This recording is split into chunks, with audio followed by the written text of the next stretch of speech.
की हिफाजत के लिए रहनुमाई करना। अगली ही रात उफक पर एक तूफान आया और एक जहाज मुसीबत में था। लूना और कैप्टन ओलिवर हरकत में आ गए, जहाज को बाहिफाजत तरीके से बंदरगाह तक ले गए। शुक्रगुजार मल्लाह लूना की बहादुरी और लाइट हाउस की रोशनी से हैरान रह गए, जिसने इन्हें बचाया था। जैसे जैसे साल गुजरते गए, लूना लाइट हाउस की सरपरस्त बंदी रही और इसकी मुहिम जोई इन तमाम लोगों के लिए मुतासिर कुन थी जो इसकी कहानियां सुनते थे।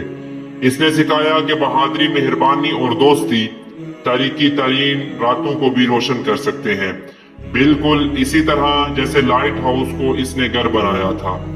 और इस तरह लूना लाइट हाउस कैट की मुहिम जोई साहली गांव में एक लेजेंड बन गई, जिसने सबको याद दिलाया हम में से सबसे छोटा भी बड़ा फर्क कर सकता है, खास तौर पर जब लूना की तरह रोशन दिल हो।